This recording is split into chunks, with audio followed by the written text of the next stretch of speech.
Hello दोस्तों, कैसे हो आप सभी। स्वागत है आपका ई शिक्षा अकेडमी के इस ऑनलाइन प्लेटफॉर्म पर। तो दोस्तों आज हम यहाँ पर करने वाले हैं हमारे कुछ क्वेश्चंस जो कि होने वाले हैं दोस्तों आपके general knowledge plus static GK से, जो कि दोस्तों आपके रहने वाले हैं, जो कि आप एसएससी में एग्ज़ाम आते हैं उनमें आपका जो ये काफ़ी हेल्पफुल रहेंगे। सीआईएसएफ ड्राइवर में, आईटीबीपी ड्राइवर में, एसएसबी ड्राइवर में, साथ में दोस्तों यूपी पुलिस, दिल्ली पुलिस और जितने भी दोस्तों आपके कॉम्पिटिटिव एग्ज़ाम होते हैं वो सभी जितने भी एग्ज़ाम हैं उन सभी में दोस्तों ये क्वेश्चंस आपके पूछे जाएंगे। तो दोस्तों ये वही क्वेश्चंस हैं जो पिछले प्रीवियस ईयर में आपसे पूछे गए हैं।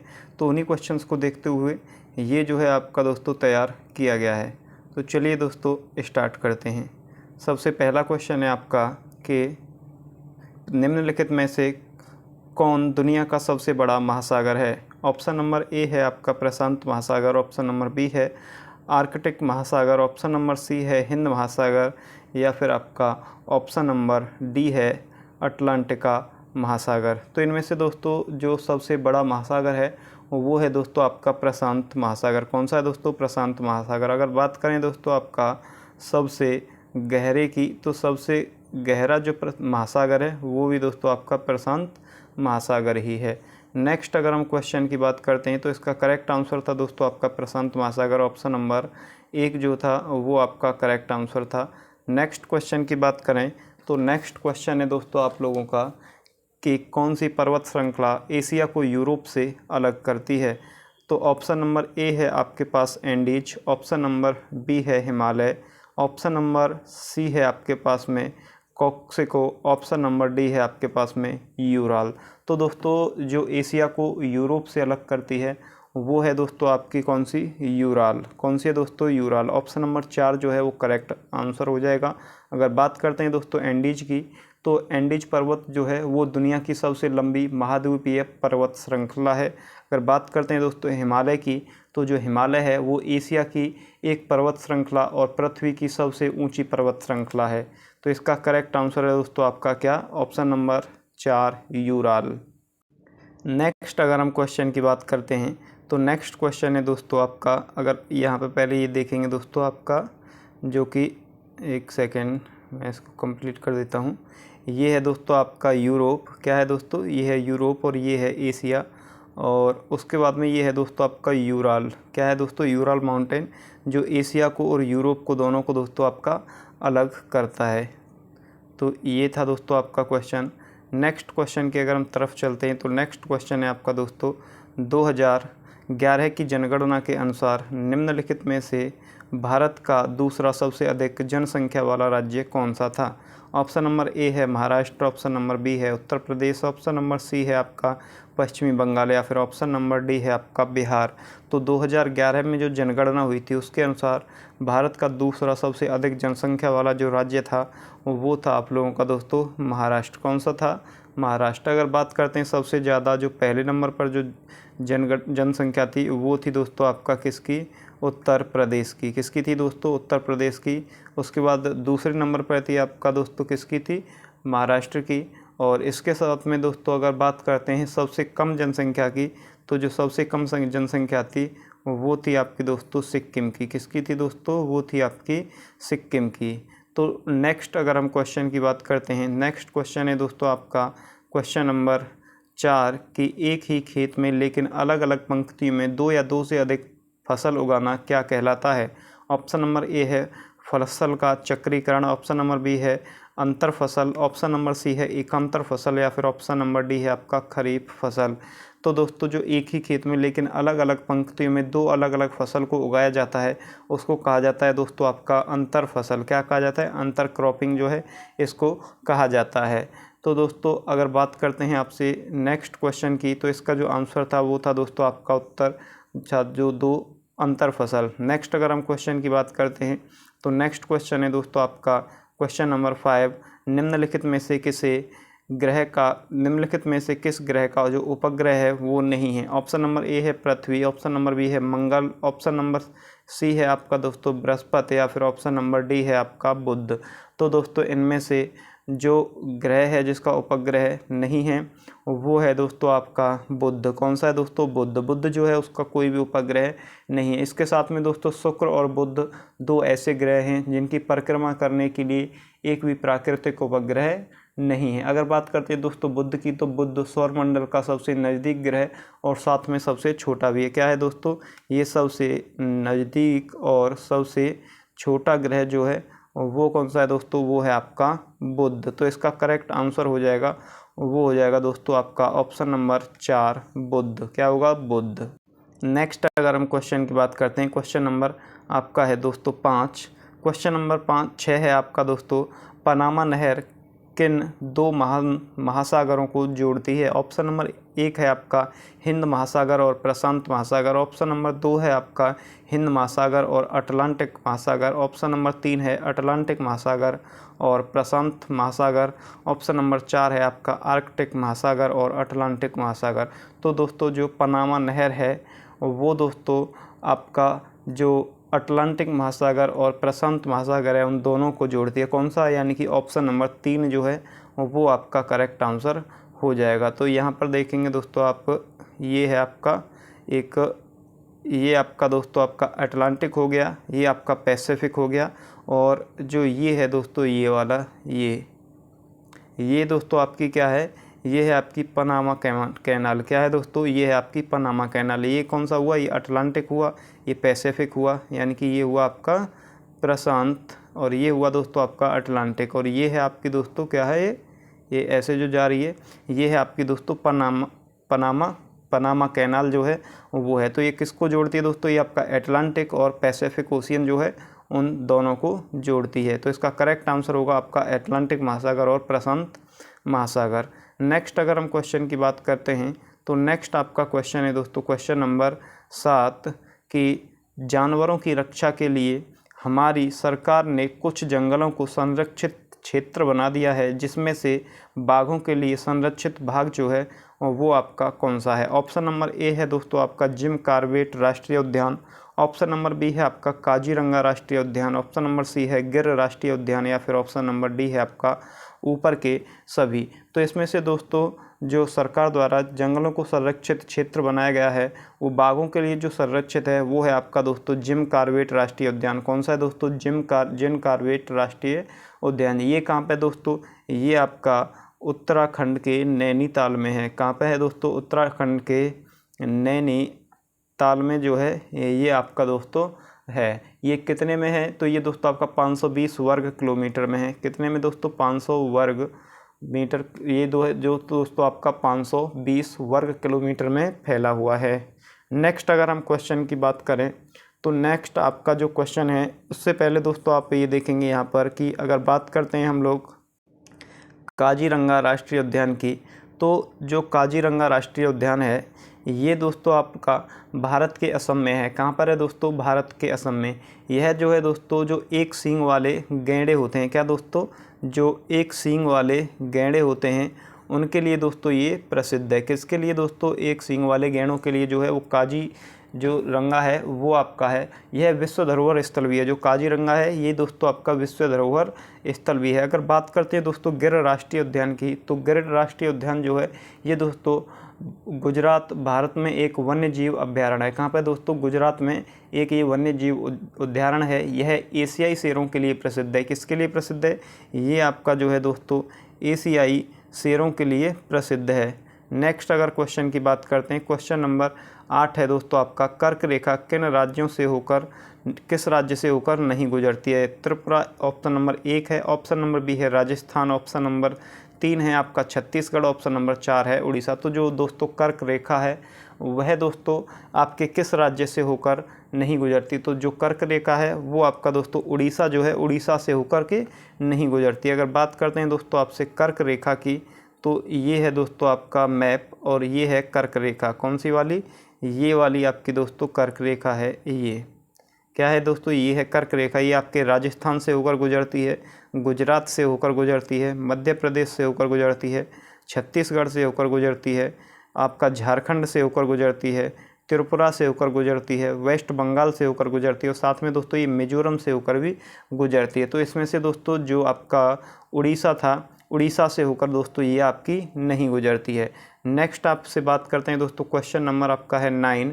क्वेश्चन नंबर 9 है दोस्तों, निम्नलिखित में से वायुयानों की उड़ान के लिए वायुमंडल की कौन सी परत सर्वाधिक आदर्श है? ऑप्शन नंबर 1 है आपका क्षोभ मंडल, ऑप्शन नंबर 2 है आपका समताप मंडल, ऑप्शन नंबर 3 है मध्यमंडल, या फिर 4 है आपका बाह्यमंडल। तो जो वायुयानों की उड़ान होती है, वायुयान जो दोस्तों उड़ते हैं उनके लिए जो सर्वाधिक आदर्श है वो दोस्तों आपकी कौन सी परत है? तो वायुयान के लिए जो आदर्श परत है वो है आपकी दोस्तों समताप मंडल। कौन सी? ऑप्शन नंबर 2 समताप मंडल जो है वो आपका दोस्तों करेक्ट आंसर हो जाएगा। नेक्स्ट अगर बात करते हैं क्वेश्चन नंबर 10 की, तो क्वेश्चन नंबर 10 है दोस्तों आपका कि जो लोनार झील है, कौन सी झील है दोस्तों? जो लोनार झील है वो दोस्तों आपके किस राज्य में स्थित है? लोनार झील जो है वो आपका महाराष्ट्र में स्थित है, या फिर पश्चिमी बंगाल में स्थित है, या फिर तेलंगाना में स्थित है, या फिर आंध्र प्रदेश में स्थित है? तो जो लोनार झील है, लोनार झील दोस्तों आपका महाराष्ट्र में स्थित है। कहाँ पे दोस्तों?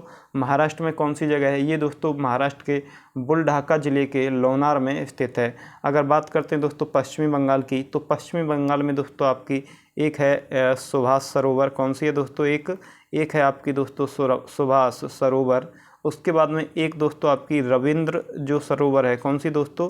रविंद्र सरोवर है, ये वो दोस्तों आपकी पश्चिमी बंगाल में है।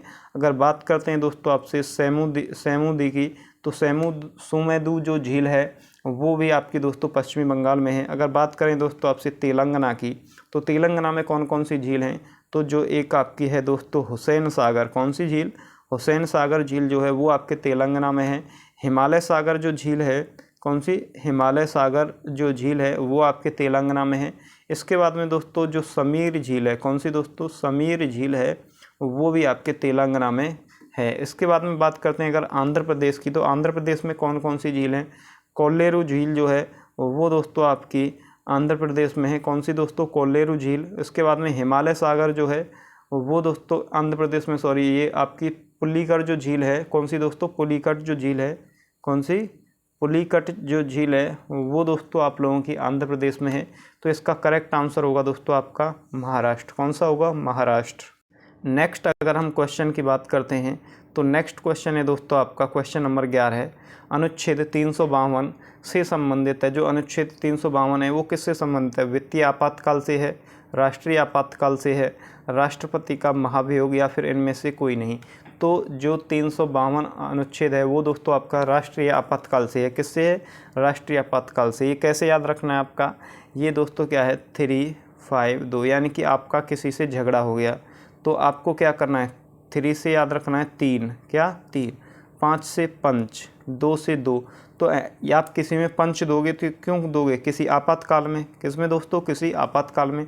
तो 3 पंच 2 से आप याद रख सकते हो कि राष्ट्रीय आपातकाल। झगड़ा होता है तो आप घूंसा जो देते हो क्यों देते हो? आपातकाल की वजह से। तो इसका करेक्ट आंसर होगा दोस्तों आपका राष्ट्रीय आपातकाल, ऑप्शन नंबर 2।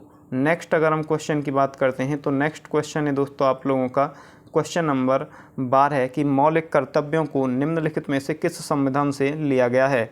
ऑप्शन नंबर 1 है सोवियत संघ, ऑप्शन नंबर बी है संयुक्त राज्य अमेरिका, ऑप्शन नंबर 3 है आपका दक्षिण अफ्रीका, या फिर ऑप्शन नंबर 4 है आपका ऑस्ट्रेलिया। तो दोस्तों जो मौलिक कर्तव्य हैं, आपके मौलिक कर्तव्यों को कहाँ से लिया गया है? मौलिक कर्तव्यों को लिया गया है दोस्तों आपका सोवियत संघ से। कहाँ से दोस्तों? सोवियत संघ से जो है आपके मौलिक कर्तव्यों को लिया गया है। और जो मौलिक कर्तव्य हैं वो दोस्तों आपके कहाँ पे हैं? ये आपके दोस्तों भाग 4A में, आर्टिकल कितने में दोस्तों? आर्टिकल 51A में आपको मौलिक कर्तव्य जो है वो आपको देखने के लिए मिलेंगे। अगर बात करें दोस्तों ये कैसे ऐड किए गए, तो ये दोस्तों जो स्वर्ण सिंह समिति थी, स्वर्ण सिंह समिति की सिफारिशों पर इनको दोस्तों ऐड किया गया। तो इसका करेक्ट आंसर होगा दोस्तों आपका सोवियत संघ।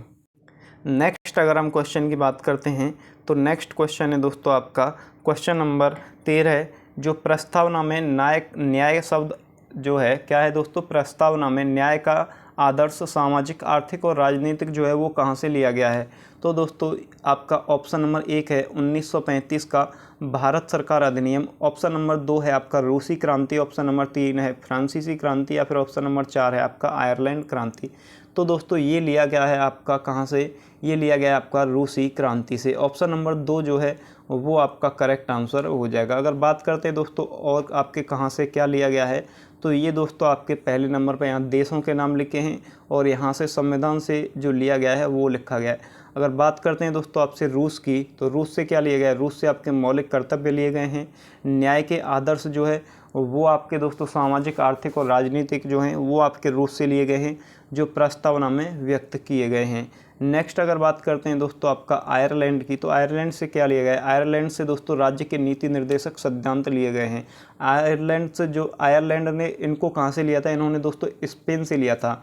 हमारे राज्य के नीति निर्देशक सिद्धांत हैं उनको लिया है आयरलैंड से, लेकिन आयरलैंड ने इन्हें दोस्तों स्पेन से उधार लिया था। अगर बात करते हैं राष्ट्रपति द्वारा राज्यसभा के लिए सदस्यों का नामांकन, वो आपके आयरलैंड से लिए गए हैं। अगर बात करते हैं दोस्तों राष्ट्रपति के चुनाव की विधि की, तो वो भी दोस्तों आपका आयरलैंड से लिए गए हैं। अगर बात करें दोस्तों आपका 1935 का भारत सरकार अधिनियम, वो दोस्तों उसमें क्या है, संघीय योजना, क्या है दोस्तों, संघीय योजना, राज्यपाल का कार्यालय, इसके बाद में दोस्तों न्यायतंत्र, लोक सेवा आयोग, आपातकालीन जो प्रावधान है वो सभी दोस्तों वहाँ से हैं। इसके बाद में अगर करते हैं दोस्तों फ्रांस की बात, तो फ्रांस से क्या लिया गया है, प्रस्तावना में गणतंत्र के आदर्श जो है वो फ्रांस से लिए गए हैं।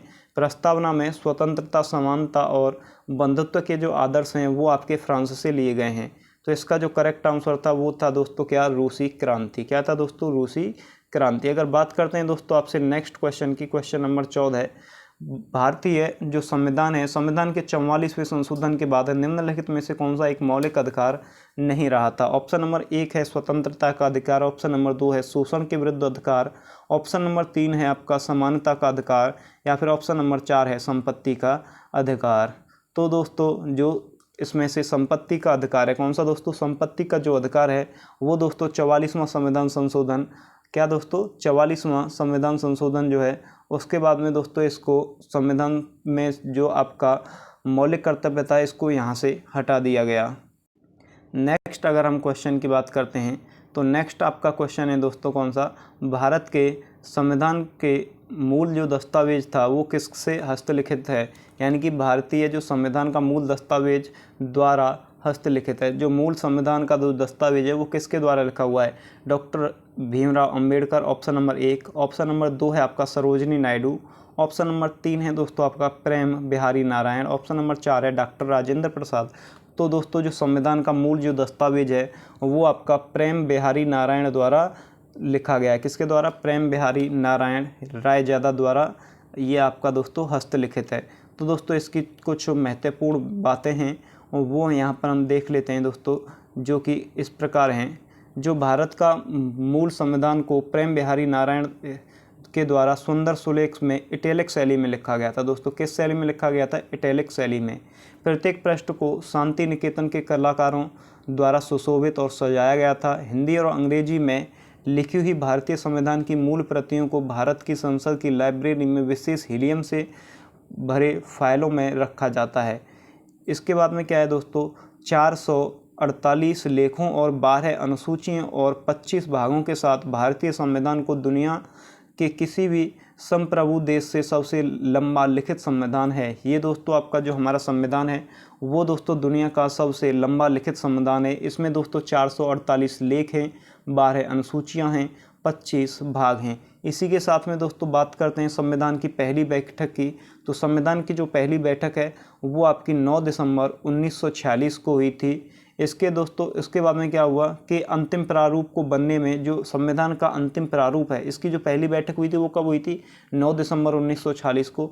लेकिन दोस्तों जो संविधान का अंतिम प्रारूप था उसको दोस्तों बनने में ठीक 2 साल, कितना समय लगा था, 2 साल 11 महीने और 18 दिन लगे। कितना दोस्तों, 2 साल 11 महीने 18 दिन जो है संविधान को बनने में लगे थे। नेक्स्ट अगर हम बात करते हैं दोस्तों, जो झंडा समिति थी, झंडा समिति का नेतृत्व किसने किया था, राजेंद्र प्रसाद ने। किसने किया था दोस्तों, राजेंद्र प्रसाद ने। नेक्स्ट अगर बात करते हैं दोस्तों यूनियन पावर हेड की, तो ये दोस्तों जवाहरलाल नेहरू ने किया था इसका नेतृत्व। अगर बात करते हैं दोस्तों संविधान समिति की, तो ये जवाहरलाल नेहरू द्वारा की गई थी। इसके बाद में राज्य विद्युत समिति जवाहरलाल नेहरू, प्रांतीय समिति सरदार पटेल द्वारा संचालित कौन सी थी, ये दोस्तों राजेंद्र प्रसाद द्वारा संचालित थी। इसके बाद में इसका जो करेक्ट आंसर था वो था आपका प्रेम बिहारी नारायण जो था, ये आपका दोस्तों था। जो इसके बाद में दोस्तों नेक्स्ट अगर हम बात करते हैं तो नेक्स्ट क्वेश्चन है आपका क्वेश्चन नंबर 16 है। कौन सा है दोस्तों? क्वेश्चन नंबर 16 है। भारत के सर्वोच्च न्यायालय की पहली महिला न्यायाधीश जो थी वो कौन थी? ऑप्शन नंबर 1 है आपका न्यायमूर्ति लीला सेठ, ऑप्शन नंबर 2 है न्यायमूर्ति अन्ना चांडी, ऑप्शन नंबर 3 है आपका न्यायमूर्ति फातिमा बीवी, या फिर ऑप्शन नंबर 4 है न्यायमूर्ति मैरी जोसेफ। तो जो भारत के सर्वोच्च न्यायालय की पहली न्यायाधीश थी वो थी दोस्तों आपकी कौन थी? न्यायमूर्ति फातिमा एम बीवी। कौन थी दोस्तों? न्यायमूर्ति फातिमा एम बीवी। ये दोस्तों आपके कब नियुक्त हुई थी? ये 1889 में नियुक्त हुई थी। कब हुई थी दोस्तों? 1889 में। अगर बात करते हैं दोस्तों आपका न्यायमूर्ति लीला सेठ की, तो जो न्यायमूर्ति लीला सेठ थी वो दोस्तों दिल्ली उच्च न्यायालय की पहली न्यायाधीश थी। कौन थी दोस्तों? दिल्ली उच्च न्यायालय की पहली न्यायाधीश थी। नेक्स्ट अगर हम क्वेश्चन की बात करते हैं तो नेक्स्ट क्वेश्चन है दोस्तों आपका कि शिक्षा के अधिकार से संबंधित संविधान संशोधन कौन सा है? जो शिक्षा के अधिकार से संबंधित संविधान संशोधन है वो कौन सा है? ऑप्शन नंबर 1 है आपके पास 42वां संविधान संशोधन, ऑप्शन नंबर 2 है संविधान संशोधन कौन सा दोस्तों? 52वां, या फिर 61वां संविधान संशोधन, या फिर 86वां संविधान संशोधन। तो दोस्तों जो 86वां संविधान संशोधन था वो दोस्तों आपका शिक्षा के संविधान संशोधन कौन सा था दोस्तों? जो 86वां था वो आपके शिक्षा के अधिकार से संबंधित था। तो इसमें क्या था दोस्तों? इसमें था जो 6 से 14 साल के दोस्तों बच्चे होंगे, कौन से? 6 से 14 साल के जो बच्चे हैं उनको दोस्तों मुफ्त में, क्या दोस्तों? मुफ्त और अनिवार्य शिक्षा जो है वो इसमें लिखा हुआ था। नेक्स्ट अगर हम क्वेश्चन की बात करते हैं, इसका करेक्ट आंसर क्या हुआ दोस्तों? 86वां संविधान संशोधन। नेक्स्ट अगर 18 नंबर की बात करते हैं तो जो 18 नंबर है वो क्या है दोस्तों? उसमें है भारतीय संविधान की 8वीं अनुसूची में कितनी भाषाएं हैं? ऑप्शन नंबर 1 है 16, ऑप्शन नंबर 2 है दोस्तों 18, ऑप्शन नंबर 3 है 20, या फिर ऑप्शन नंबर 4 है आपका 22। तो भारतीय संविधान की जो 8वीं अनुसूची है उसमें दोस्तों आपकी 22 भाषाएं हैं। कितनी है दोस्तों? 22। लेकिन जिस समय पर दोस्तों आपका संविधान लागू हुआ था उस समय पे इसमें कितनी भाषाएं थीं ये आपको कमेंट करके बताना है। तो दोस्तों शुरू में इसमें कितनी भाषाएं थीं? इसमें थी दोस्तों आपकी 14 भाषाएं। लेकिन दोस्तों 71वां संविधान संशोधन हुआ। कौन सा दोस्तों? 71वां संविधान संशोधन हुआ जो कि हुआ आपका 1992 में। कब हुआ दोस्तों? 1992 में। तो इसमें क्या हुआ? इसमें दोस्तों आपकी और भाषाएं थीं 3 जिनको ऐड किया गया। कौन कौन सी थी? एक थी आपकी दोस्तों कोंकणी, दूसरी दोस्तों इसके बाद में थी एक मणिपुरी भाषा। कौन सी दोस्तों? मणिपुरी भाषा। और इसके बाद में एक थी दोस्तों आपकी नेपाली भाषा। तो दोस्तों इसको आपका जो 71वां संविधान संशोधन था, 71वें संविधान संशोधन 1992 में आपका कोंकणी, मणिपुरी और नेपाली जो भाषा थी इनको दोस्तों ऐड किया गया। इसके बाद में दोस्तों एक और संविधान संशोधन हुआ। कौन सा तो हुआ? 92वां संविधान संशोधन। कौन सा हुआ दोस्तों? आपका ये हुआ 92वां संविधान संशोधन 2003। कब हुआ दोस्तों? ये 2003 में। इसमें जो है बोडो, डोगरी, मैथिली और संथाली को ऐड किया गया। किसको दोस्तों? बोडो, डोगरी, मैथिली और संथाली को जो है 92वें संविधान संशोधन 2003 द्वारा ऐड किया गया। इसके जो करेक्ट आंसर था वो था दोस्तों आपका क्या था? 22। तो फिलहाल में थे 22, स्टार्टिंग में कितनी थी? 14। ये आपको याद रखना है। नेक्स्ट आपका दोस्तों क्वेश्चन है कि भारत के संविधान में वित्तीय आपातकाल की घोषणा करने की शक्ति किसके पास है? तो दोस्तों जो वित्तीय आपातकाल है उसकी जो घोषणा करने की जो शक्ति है वो किसके पास में है? ऑप्शन नंबर 1 है भारत के राष्ट्रपति, ऑप्शन नंबर 2 है दोस्तों प्रधानमंत्री, ऑप्शन नंबर 3 है वित्त मंत्री, या फिर ऑप्शन नंबर 4 है भारतीय रिजर्व बैंक। तो जो वित्तीय आपातकाल है उसकी घोषणा करने की जो शक्ति है वो है दोस्तों भारत के राष्ट्रपति के पास। किसके पास में है? भारत के राष्ट्रपति के पास में। नेक्स्ट अगर बात करते हैं तो नेक्स्ट क्वेश्चन है दोस्तों आप लोगों का, राज्यपाल के रूप में नियुक्त के लिए क्या दोस्तों राज्यपाल के रूप में नियुक्ति के लिए न्यूनतम आयु कितनी होनी चाहिए? ऑप्शन नंबर 1 है 30, ऑप्शन नंबर 2 है 45, ऑप्शन नंबर 3 है 40, या फिर ऑप्शन नंबर 4 है 35। तो अगर आप राज्यपाल के रूप में नियुक्त होने के लिए जो न्यूनतम आयु है वो होनी चाहिए दोस्तों आपकी 35। कितनी होनी चाहिए दोस्तों? 35। जो राज्यपाल है वो कितने वर्षों के लिए दोस्तों नियुक्त होते हैं? तो वो होते हैं दोस्तों आपके 5 वर्षों के लिए नियुक्त। तो दोस्तों इस वीडियो में इतना ही, मिलते हैं आपसे नेक्स्ट वीडियो में। तब तक के लिए थैंक यू, बाय बाय।